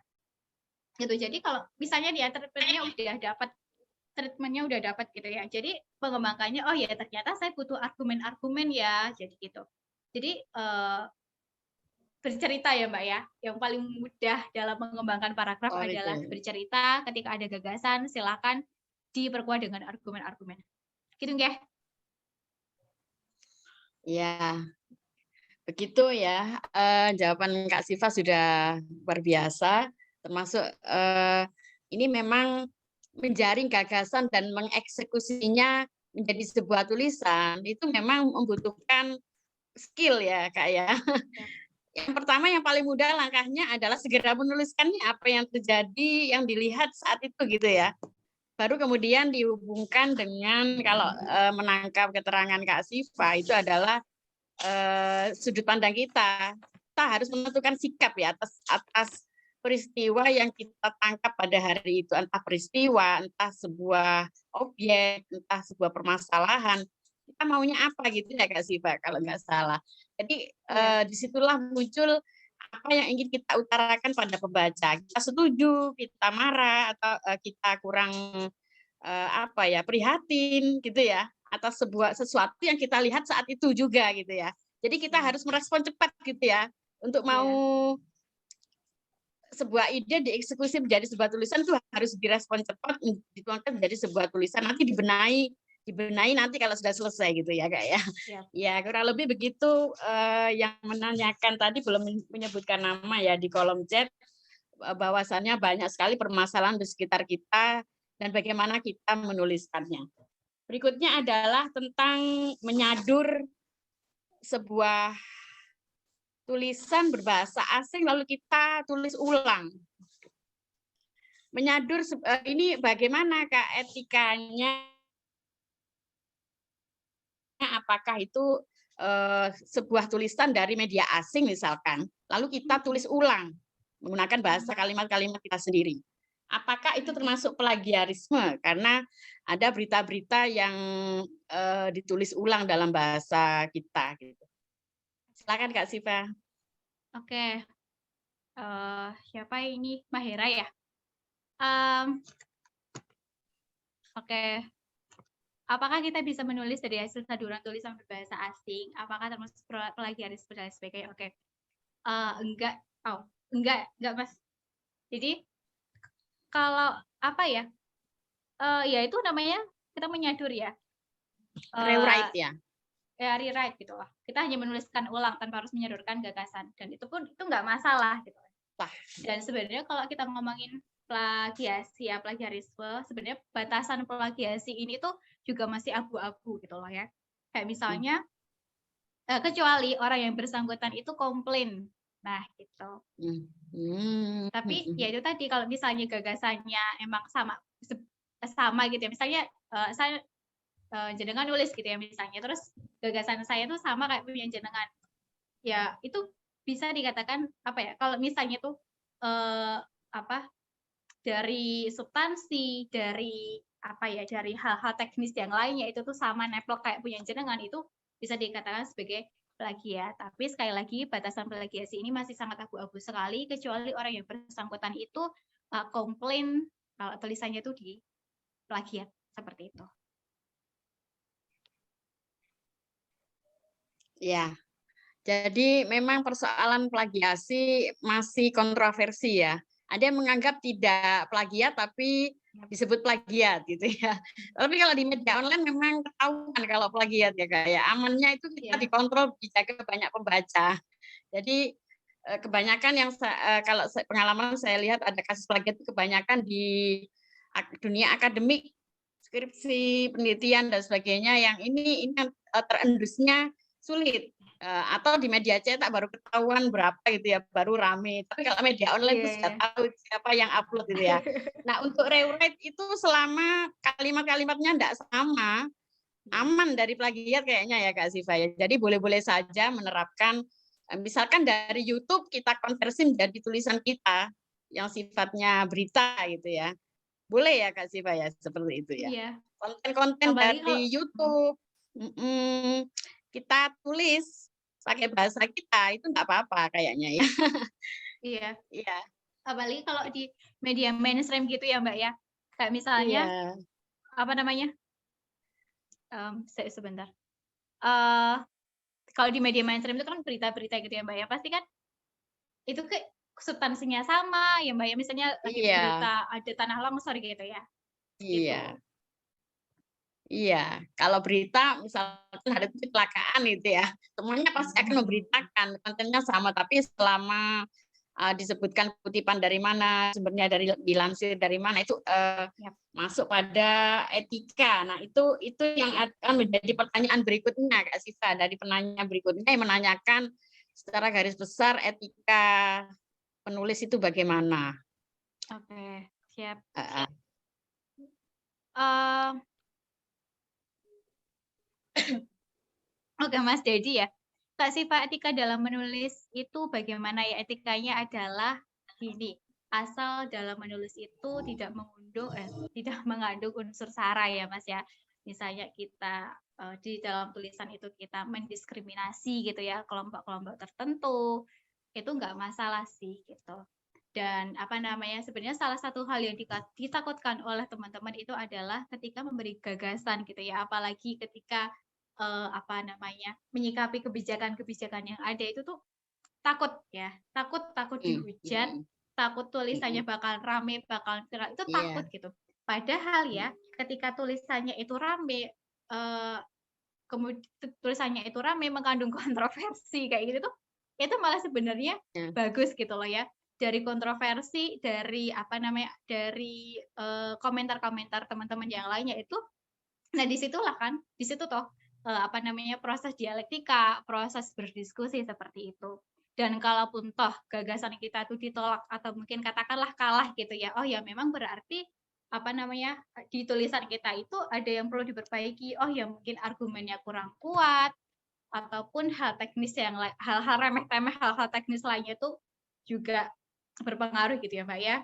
Sebagai contoh misalnya, ibaratnya kayak misalnya nih, saya beli sambal di tempatnya Mbak Fatati, kalau sambalnya itu apa namanya, kurang asin misalnya ya, atau kurang pedes misalnya, udah nanti saya tinggal komplain ke beliau, "Mbak, ini sambalnya kurang asin atau kurang pedes nih." Oh, nanti Mbak Fatati kan tinggal memperbaiki kualitas produksinya.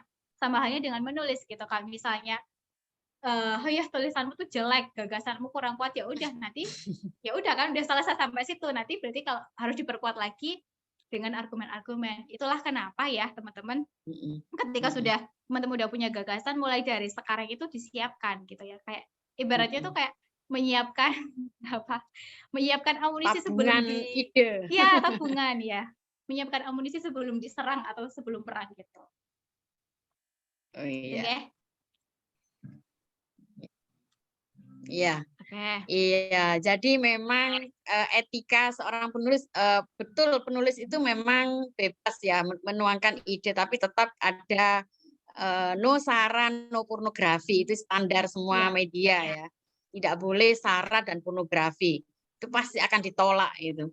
Jadi itu secara umum dan tidak plagiat tentunya ya, bisa di browsing ya plagiat itu pakem-pakemnya bagaimana sehingga kita aman. Yang jelas kalau orisinil dari ide kita insya Allah aman. Nah, ini mulai ke teknik tembus media Kak, ini dari Mas Randi. Kak Siva, berapa besar chance atau peluang tulisan kita dimuat di media massa? Kalau tulisan kita itu kebalikan, anomali atau oposisi atas isu yang sedang hangat. Jadi maksudnya dia itu mungkin menyikapi kontra, punya sudut pandang atau opini yang kontra dengan sebuah kebijakan, atau kontra dengan pendapat umum publik. Orang kebanyakan suka ini, tapi si penulis ini tidak suka gitu ya. Nyeleneh gitu ya, melawan dunia gitu mungkin. Nah ini bagaimana? Apakah dia justru yang unik ya Kak ya? Nah, itu bagaimana? Apakah itu kalau suka melawan arus itu bisakah menembus sebuah media? Oke, halo Mas Randi, kita ketemu di sini. sebenarnya beliau ini udah tahu loh Mbak. Kadang tuh cuma ngetes gitu loh. Oh gitu. Iya, aktivis. Oke. Seberapa besar chance tulisan kita dimuat di media massa jika ide tulisan kita adalah oposisi atau isu yang sedang hangat dibahas? Oke, chance-nya ya. Justru yang dicari oleh, pertama, kita harus menyadari bahwa kita itu suka dengan kontroversi, kita itu suka dengan kericuhan kayak gitu. Sebagai contoh misalnya ya, hal-hal remeh-temeh gitu ya. Misalnya misalnya apa sih yang hari ini trending di Twitter gitu ya. Misalnya perselingkuhan kayak gitu. Itu kan itu kan ini ya, sifatnya itu ricuh ya, bikin rame. Orang-orang tuh suka yang kayak gini gitu. Iya. Gitu. terus kemudian ya, kalau kesempatan. Nah, ketika jenengan menulis sebuah gagasan yang mengandung yang sifatnya itu oposisi atau anomali atau sifatnya kontradiktif gitu ya, kontradiksi, itu nggak apa-apa, nggak masalah gitu. Nah, inilah yang dicari dari tulisan kita. Hal unik apa sih, hal spesial apa sih, atau hal yang bikin tulisan kita itu berbeda itu bagian mana? Inilah yang kita sebut sebagai kebaruan tulisan yang nantinya memang Ya. dicari oleh si redaktur seperti itu. Media. Dan redaktur gitu ya. Terus dengan isu yang lagi hangat dibahas atau yang lagi in gitu ya. Kebaruan itu ya yang tadi jenengan ngomongin oposisi dan juga dengan isu yang lagi hangat ini kaitannya sangat erat sekali. Ini kaitannya dengan kebaruan dan juga relevansi. Jadi kemungkinan diterimanya itu cukup banyak ya Mas ya, kayak gitu. Cukup banyak. Jadi ketika memang sekarang lagi rame apa, kemudian jenengan nulis itu dan jenengan kirimkan ke media online itu, saya rasa peluangnya jauh lebih banyak. Gitu. Ya. Jadi justru perbedaan sudut pandang itu malah menjadi senjata utama penulis kita bisa tembus media ya Kak. Tadi sudah disampaikan, buat apa bahas yang sudah disampaikan orang lain. Cuma kekuatan tulisan kita memang harus didukung dengan data-data dan opini pakar gitu ya Kak ya. Sehingga tidak berbeda dengan tulisan-tulisan di sosial media yang nyinyir, tidak terstruktur, sehingga lemah. Dia cuma bisa marah-marah, tidak kuat ya. Tapi kalau sebuah opini kita boleh melawan dunia, ibaratnya begitu. Tapi kalau itu diperkuat dengan pengetahuan, teori, baca buku, opini tokoh dan pakar, data-data yang valid, maka kita sudah punya benteng untuk diserang oleh netizen gitu ya Kak Siva ya. Itulah yang membedakan bahasa lisan dan tulisan ya Kak ya. Kalau kita sering nulis, maka kita pola berpikirnya memang beda dengan orang yang cuma nerocos saja di media. Kalau kita lihat orang yang marah-marah di media sosial itu bukan disebut sebagai tulisan, saya kira begitu ya Kak ya. Karena itu bahasa lesan. Tapi kalau bahasa tulisan itu struktur gitu, sistematis ya. Bagaimana sebuah permasalahan ditangkap, lalu diuraikan dengan kata-kata yang mudah dipahami orang, teratur, rapi. Kemudian kita sikapnya bagaimana, solusinya bagaimana. Nah itu kalau kontroversi tidak masalah, kalau penyajiannya seperti itu ya Kak Siva ya. Kalau ini ya menangkap keterangannya Kak Siva. Nah, berikutnya ada yang ini tanya, mohon petunjuknya untuk menulis dengan mencontoh beberapa kalimat dari penulis lain, apakah dituliskan sumbernya. Jadi ini berkaitan dengan teknis mengutip pendapat orang kayaknya.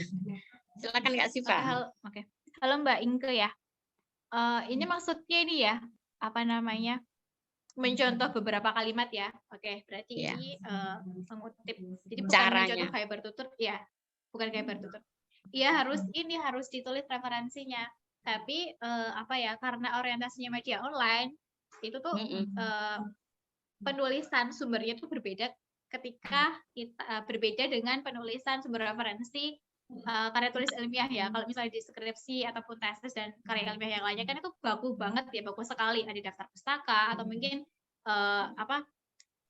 diambil dikutip dari buku siapa, tahun berapa, halaman berapa. Itu kan kalau di karya ilmiah ya Mbak ya. Tapi kalau di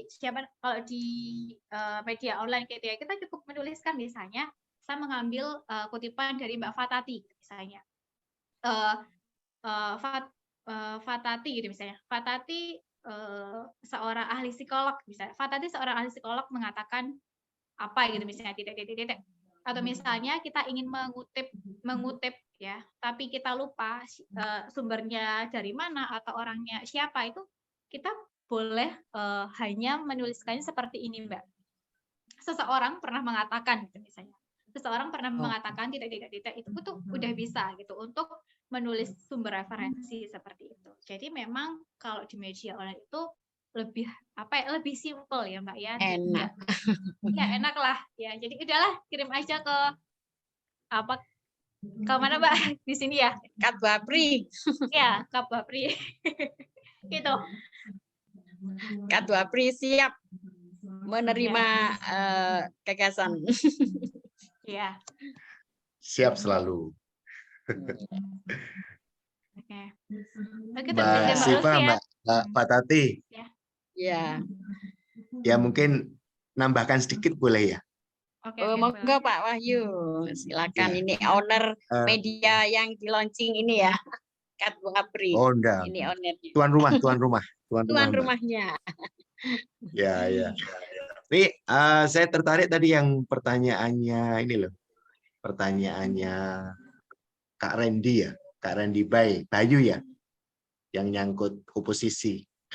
Ya ini saya melengkapi saja ya, menyempurnakan saja apa yang sudah dijelaskan sama pakar-pakar tadi. Jadi begini, Kak Randy, ini saya jadi ingat waktu itu pesennya Mas Iqbal ya, di satu pelatihan di kelasnya beliau. Pada waktu itu saya dan teman-teman itu diminta untuk ngerjakan tugas mingguan, dan itu biasanya di situ deadline-nya itu udah ditentukan gitu ya. Jadi kita dibuat cemas dan tegang gitu. Nah, pada waktu itu saya membuat satu artikel yang memang kalau disimpulkan tuh melawan rezim lah, katakanlah seperti itu ya, melawan rezim. Jadi rezimnya sekarang ya, itu kebijakannya A begitu misalnya, terus kita berpendapat Z misalnya gitu ya. Nah itu kan beroposisi ya atas rezim itu. Nah dalam konteks penulisan itu tidak masalah di IC apalagi atau di opini ya, itu apalagi begitu. Namun banyak sekali memang media-media online maupun media cetak sekalipun itu kita diminta juga untuk memperhatikan. Jadi mereka itu kan juga sebagai pilar-pilar demokrasi ya, Mas Randy ya. Biasanya mereka juga akan berpikir ulang nanti. Para redaktur itu akan berpikir ulang kalau pendapat atau komentar kita atau gagasan kita tadi terlalu oposisi banget gitu ya, yang mengarah ke anarkis. Nah ini malah mereka akan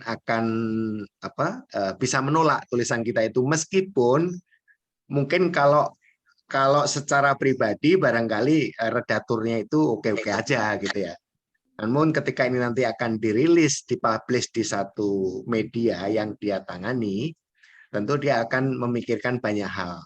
Nah, istilahnya pilar-pilar demokrasi tadi, peran-peran pilar demokrasi tadi menjadi satu indikasi yang harus dia ikuti, begitu Mas Randi. Jadi mohon mudah-mudahan bisa menyempurnakan apa yang sudah dijelaskan oleh Kak Siva sama Kak Fatati. Begitu, Kak. Terima kasih, Kak. Ya, makin jelas ditambahi sama Pak Wahyu bahwasannya kita bebas beropini. Apakah itu harus melawan kebijakan resmi pemerintah? Justru mungkin berawal dari tulisan-tulisan di media online itu malah mengubah kebijakan. Ya, the power of penulis ya, kekuatan pena itu memang benar-benar terjadi saat ini ketika ada sebuah kebijakan kebijakan atau rancangan undang-undang yang mungkin kurang pas gitu ya. Lalu ada yang merespon dalam sebuah tulisan yang sangat terstruktur, bisa malah mempengaruhi sebuah kebijakan itu akan diresmikan atau tidak, atau malah diperbaiki. Jadi memang menulis opini tentu ada unsur, walaupun kontra, tentu harus berprinsip pada pesan-pesan yang baik gitu ya. Berikutnya ada beberapa ada pertanyaan lagi berkaitan dengan apa yang wajib kita buat ya sebelum kita menulis gitu. Jadi ada kegiatan apa sih yang harus kita lakukan selain membaca ya sebelum kita menulis, kegiatan menulis yang sebenarnya. Gimana Kak Sifah ini? Tekniknya mungkin berdasarkan pengalaman Kak Sifah, atau mungkin nanti ada yang lain berbagi pengalaman. Kalau saya mau nulis, saya begini dulu, saya pendapatkan dulu idenya, saya riset dulu, saya cari referensi dulu, data dulu, browsing dulu dan sebagainya. Nah ini kalau versinya Kak Sifah, bagaimanakah apa yang harus dilakukan seorang penulis sebelum dia menulis dalam arti yang sebenarnya? Silakan Kak Sifah. Oke, Mas Yusuf ya. Buat kerangka tulisan, apakah hal yang wajib sebelum kita membuat tulisan? Dan sebenarnya udah dijawab sama Mbak Fatati ya. Jadi kalau kerangka itu mungkin lebih kepada kayak kita tuh mau nulis secara ilmiah gitu. Misalnya saya mau nulis proposal gitu ya, saya harus ada kerangka berpikirnya dan hal-hal jelimet yang lainnya seperti itu. Jadi sebenarnya dalam menulis itu ketika jenengan sudah punya gagasan, sudah punya ide nih misalnya, ya udah tinggal ditulis aja gitu. Nah terus kemudian ya sebenarnya lebih ke ini ya Mas ya, mungkin lebih ke cara mengembangkan paragrafnya ya. Nah cara mengembangkan paragrafnya, jadi gini Wis, kalau misalnya nih jenengan udah punya gagasan ya, udah punya gagasan nih berupa kritikan misalnya ya, kritikan kayak misalnya kayak kritikan kenapa sih yang apa ya, yang didaulat, yang ditunjuk untuk menangani beberapa kasus itu si opung itu aja gitu ya, itu terus gitu misalnya Mas.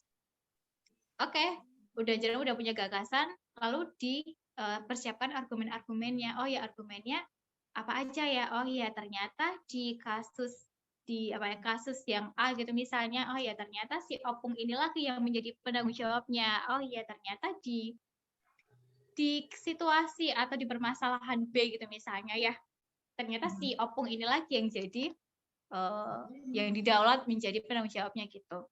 Jadi mungkin lebih kepada ke apa ya, ke riset ya, seperti apa yang disampaikan Mbak Fatati tadi begitu. Jadi kalau udah ada ide udah tinggal ditulis aja gitu. Oh ya kalau kemarin kan kalau di kelas dasar itu ada ini Wes, ada outline ya. Nah outline itu memang tujuannya adalah agar fokus kita tuh nggak melebar kemana-mana gitu.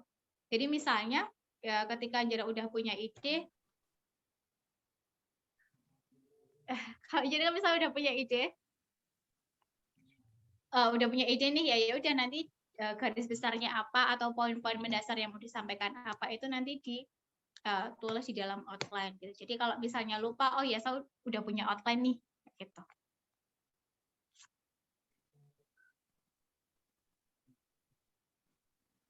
Oh, ini ada yang raise hand. Mas Zaki, Mbak Lutfi nih kayaknya. Iya, silakan. Di unmute Kak Lutfi. Silakan perkenalkan diri dari nama dan alamat atau asal daerah. Siap. Assalamualaikum semuanya. Selamat malam. Perkenalkan ya, nama saya Lutfi dari Kediri. Oh, wong Kediri. Jawa Timur, iya. Iya. Ini mau nanya, tadi kan Mbak Siva sempat nyebutin beberapa tulisan itu relevansi ya.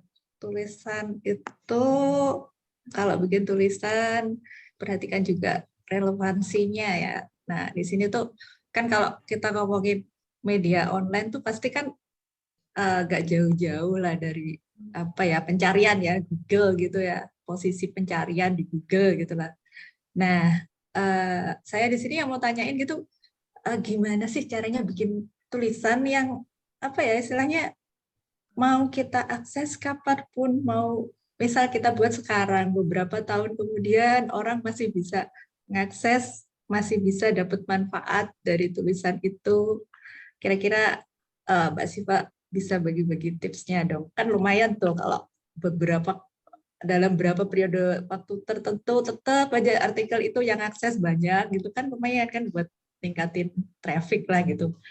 Terus kemudian yang kedua, saya dulu sempat tertarik ya dengan tulisan puisi gitu ya. Jadi ingat pernah ya bukunya Sapardi Djoko Damono yang kalau nggak salah judulnya apa ya, bilang begini maksudnya begitu gitu loh. Nah, jadi apa ya, kalau puisi itu kayaknya yang ngerti banget maksud dari puisi itu kan sebenarnya kan penulisnya sendiri kan ya.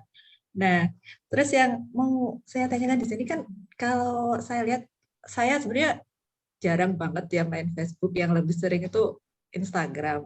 Nah, di Instagram sekarang tuh banyak banget orang bikin tulisan itu semacam puisi-puisi pendek lah. Aku bilang sangat pendek malah ya.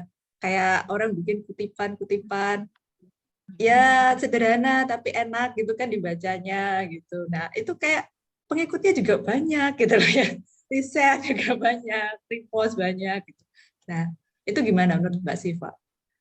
Kalau boleh tahu, Mbak Siva punya referensi nggak sih kalau gimana sih nulis puisi kayak gini? Oke, itu aja. Terima kasih. Iya. Langsung dijawab Kak Siva. Oke. Jadi yang Pertanyaannya disampaikan pertama, Kak Lutfi ini ceritanya ingin menulis sesuatu yang timeless. Timeless itu tidak terikat dengan aktualitas, tapi dia kalau bisa akan terus bisa diakses mungkin sampai 10 tahun ke depan. Jadi maunya tulisan itu tetap mengena di hati pembaca sehingga tertarik. Kemudian Kak Lutfi sepertinya tertarik di dunia sastra, gitu ya.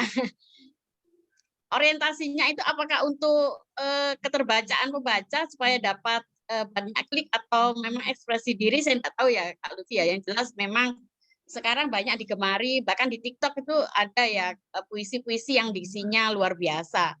Pengikutnya itu sudah ratusan ribu ya.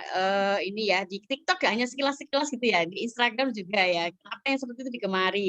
Nah, itu tulisan-tulisan yang timeless itu yang seperti apa Kak Siva? Kalau sastra ya baca sastra kayaknya. Silakan Kak Siva. Oke, halo Mbak Lutfi ya. Dan akhirnya saya bisa melihat wajah asli jenengan ya Mbak ya. Ini saya pakai kudung dari jenengan yang kemarin. Kapan di kemarin ya? Jadi Mbak Fatati, saya itu dapat hadiah dari Mbak Lutfi. Wah. Jadi saya pakai. Ini gitu. kelas mekar ya? Iya, dari kelas mekar Iya. Kak Lutfi. Iya. Oke. Begitulah murid pada gurunya. Oke. Timeless ya Mbak ya, nggak terikat waktu gitu. Jadi itu salah satu pertanyaan yang juga sering disampaikan teman-teman, yaitu nanti tetap kaitannya dengan kebaruan tulisan dan apa ya, kalau kebaruan tulisan itu kan kita bisa nih nulis tema yang lagi in apa atau yang lagi viral itu apa. Tapi kita juga bisa nulis temanya itu udah lama banget, pembahasan lama, tapi ketika kita bisa menyodorkan sebuah gagasan yang unik, yang berbeda, yang spesial, itu tuh tetap bakalan laku gitu ya, kayak gitu. Nah, jadi sebenarnya jawabannya adalah ini PR ya Mbak ya, PR buat kita semua gitu ya, lebih kepada bagaimana jenengan bisa menyodorkan gagasan yang unik, gagasan yang berbeda seperti itu. Nah terus mungkin Mbak Fatati ya nanti bisa menambahkan, saya agak sedikit lupa ya karena itu loh apa namanya, saya mengambil contoh dari Mas Iqbal ya. temanya itu sebenarnya basi gitu, tapi Mas Iqbal bisa menyodorkan sebuah gagasan yang itu tuh timeless, bakalan sampai hari itu dibutuhkan oleh orang-orang. Ketika si Hayun, si putri Mas Iqbal itu Oh iya, ya yang di luar negeri ya, di itu tuh Australia. ya yang di Australia itu tuh ketika saya agak lupa ya Mbak ya, ketika nyebrang jalan atau apa, terus di situ tuh ada orang negro ya, terus Iya, Hayun bilang apa, itu saya lupa, jujur saya lupa, iya, tapi iya. tuh di situ tuh sampai hari itu dibutuhkan, entah itu tentang attitude, entah apa ya, mungkin Iya. jaringan bisa menambah. Mm-mm, Itu ya mm-mm. Mbak ya. Thank you, terima Iya, kasih. iya. Memang tema-tema timeless itu sifatnya universal. Universal itu apa ya? Yang apa ya? Pasti terjadi setiap Pasti. hari. Iya, misalkan tentang menghadapi anak dan sebagainya, itu akan berlaku selamanya gitu ya. Selama ada kehidupan ini apa gitu ya. Persoalan-persoalan yang akan selalu berulang. Mungkin kebaruannya adalah mungkin storytelling-nya Kak Lutfi atau bagaimana ya. Itu kalau saya ingin nambah gitu. Atau mungkin ditarik ke pengalaman pribadi atau memang ya ada storytelling-nya gitu ya. Jadi itu kebaruannya di situ, tapi tema-tema itu akan tetap diakses ketika orang membutuhkan informasi itu berkaitan dengan masalah-masalah yang pasti kerap terjadi setiap hari atau yang nilai-nilai universal. Peristiwa Hayun itu kan tentang persoalan apa ya, rasis atau apa ya? Sampai Hayun itu Iya, rasis-rasis ya Mbak. trauma gitu ya. Trauma ya, trauma apa gitu ya? Takut ketika ada orang asing. Iya. Iya. Mas Iqbal memberikan satu pembelajaran dari peristiwa yang dahulu yang bisa diterapkan dalam kehidupan kita sehari-hari. Nah, itu tema-tema universal, tema-tema humaniora dan sebagainya, atau inspirasi tokoh sukses story atau sesuatu yang menyentuh. Walaupun itu terjadi berpuluh-puluh tahun yang lalu, itu kalau muncul lagi nggak apa-apa. Kelihatannya itu masih sangat menarik tentang figur seorang tokoh yang menyentuh orang lain, yang menginspirasi gitu ya Pak ya, motivasi, inspirasi dan sebagainya, itu adalah tema-tema yang timeless ya, gitu. Saya kira begitu. Mungkin ada penulis lain yang sudah tembus media di mana-mana, anak didiknya Kak Siva ini barangkali boleh saja silakan raise hand untuk menambahi berbagai pengalaman tentang menulis yang timeless gitu. Silakan sebelum ditambahi lagi. Oke, terima kasih Mbak Fat tadi. Oh iya. Oke, bener. Jadi kayak temanya ya yang universal yang biasa kita temui sehari-hari gitu ya. Mungkin kalau jenengan ya itu tuh sering ya saya melihat dan saya merasakan mungkin kayak apa ya Mbak ya yang sering kita bahas sampai hari itu kan kayak acceptance ya, penerimaan hal apapun pasti itu akan terus Iya. dibutuhkan kayak gitu Mbak. Iya. Itu. Kemarin ini ada yang di kolom chat ini lucu ini. Tema bagaimanakah menghadapi jerawat gitu ya. Tema jerawat dalam sudut pandang menanggung beban jerawat di sebelah sini itu apa gitu kan, boleh-boleh saja diulas. Kalau saya pernah insecure tentang insecure kan bisa terjadi 10 tahun yang akan datang. Iya kan? Bagaimana menyikapi insecure, cara bijak menyikapinya. Itu saya pernah nulis begitu dan itu saya tulis 2021 tahun kemarin, karena masih ada, masih bisa dibaca. Kalau saya share tuh masih suka ada yang membaca. Tema insecure, how to ya. Motivasi ya itu. Kalau yang receh-receh tapi lucu ya itu tadi, ada jerawat, berat badan dari dulu kayaknya sudah ditulis tahun 80 dan sebagainya. Sekarang orang pasti mencari bagaimana urusan berat badan ini masih terus dibahas orang.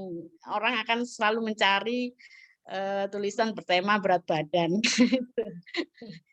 Apalagi ini sih Mbak ya, kalau sekarang anak-anak zaman sekarang tuh kayak ini loh.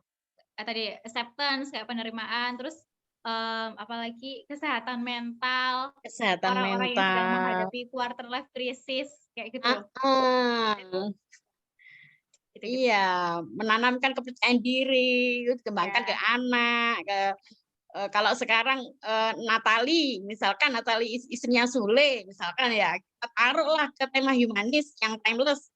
Persoalan menjadi ibu sambung itu bagaimana, tantangan yang harus dihadapi, persoalan yang tidak terduga, itu bisa. Yang aktual di timeless kan itu bisa ya. Iya. Persoalan ibu sambung ini sebuah fakta realitas di masyarakat yang perlu diulas. Saya kira begitu.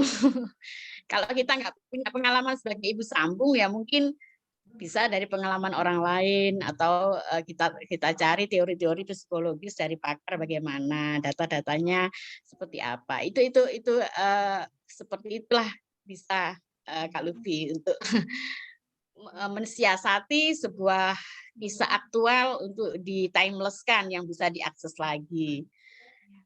Saya kira begitu. Oke. Mungkin masih ada pertanyaan lain, barangkali ada yang mau raise hand, berbagi, sharing maupun menanggapi, menambahi. Saya persilakan, kita masih ada waktu sampai jam 9. Oh, kurang 5 menit ini. Jadi kita closing aja langsung.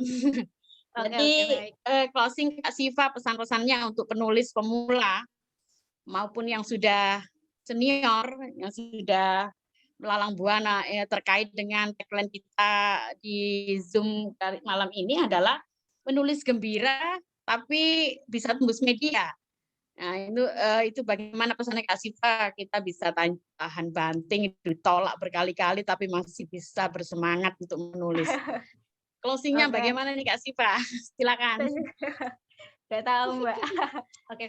Nggak tahu. Jadi apa namanya, ngomongin ditolak ya Mbak ya, semalam kita ngobrol, dan pertama kali tulisan lo di media online itu sama-sama ngobrol di rahma.id ya. Kalau sampai sekarang itu kayak, oh ternyata Rahma ya yang bisa nerima tulisan kita gitu misalnya. Yeah. Dan sebenarnya teman-teman, memang rasanya ditolak itu nggak enak, sama sekali nggak enak gitu ya. Bahkan dalam mengirim tulisan pun ketika ditolak pun nggak enak, sama sekali nggak enak gitu. Nah, terus apa namanya, kalau ada satu cerita lagi ya. Nah, di kelas itu ya ada yang beberapa kali mengirim tulisannya ke media online. Nah, terus kemudian dan terus bilang udah nggak mau lagi ngirim ke media online karena udah malas ditolak kayak gitu. Ngambek. Gitu. Ya, terus konon ya orang yang beruntung adalah mereka yang bisa mengambil pelajaran setelahnya gitu. Jadi mungkin lewat penolakan itu ya di media online itu, oh ya ternyata ada bagian atau ada tulisan yang memang harus kita perbaiki seperti itu. Dan apalagi ya, dan hari ini ya kita itu diberi banyak sekali kemudahan ya, khususnya di media online. Jadi ketika teman-teman punya keresahan apapun itu, silakan ditulis, bisa berbentuk esai, opini, ataupun catatan perjalanan, review dan lain sebagainya, itu silakan dikirim. Terus apalagi ya Mbak ya, dan untuk media online memang ada beberapa hal yang perlu diperhatikan, yaitu kebaruan dan juga relevansi gitu ya. Kebaruan itu bagaimana itu ya. Bagaimana caranya kita bisa menyodorkan sudut pandang yang unik, yang berbeda, yang spesial, dan itu adalah tantangan kita semuanya. Relevansi, kira-kira kalau saya nulis ini tuh dibutuhkan nggak sih oleh pembaca, waktunya pas nggak sih, timingnya pas nggak sih, seperti itu. Yuk teman-teman semuanya nulis ya. Kalau misalnya bingung mau dikirim kemana, bisa dikirim ke webpri.com. webpri.com. Iya. Seperti itu. Terima kasih teman-teman semuanya sudah bergabung, sudah bertemu saya lagi. Terima kasih. Terima kasih Mbak Tati. Sama-sama. Berjumpa di lain kesempatan. Mohon maaf kalau dalam memberikan atau dalam menyampaikan saya jauh dari ekspektasi teman-teman, mohon dimaafkan. Gitu, saya kembalikan ke Jenat. Iya. Closing-nya Pak Wahyu ya. Barangkali menyampaikan penutup. Sebelumnya foto bersama dulu mungkin Mas Admin untuk mengcapture kita malam ini, bertahan 30 orang luar biasa di Zoom perdana kita. Kita mendapat ilmu, kita mendapat semangat mood booster untuk selalu berkarya, siap media Ketua PRI siap menjadi media mitra Anda untuk berbagi gagasan, dan ada door prize pilihan nanti dari Pak Wahyu, sebuah buku ya, yang nanti diberikan akan dihubungi oleh admin ya. Silakan Pak Wahyu memberikan closing kita malam ini sebelum kita sudahi tepat pada pukul 21.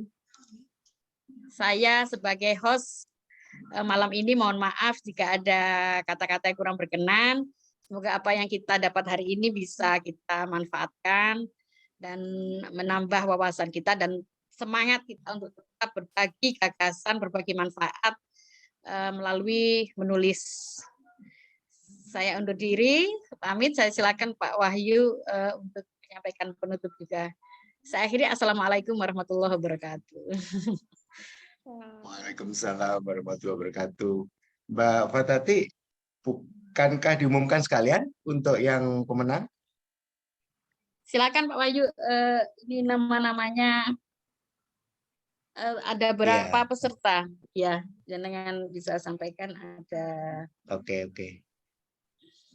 Sedia. Rekan-rekan sekalian. Iya, baik. Ya. Terima kasih Mbak Fatati sebagai pengampu acara, kemudian Mbak Sipa sebagai pemateri. Terima kasih sudah berkenan untuk duduk manis menunggui rumah ini, dan terutama kepada rekan-rekan sekalian, kakak-kakak, mungkin ada yang adik-adik, teman-teman, sahabat-sahabat literasi yang baik, dan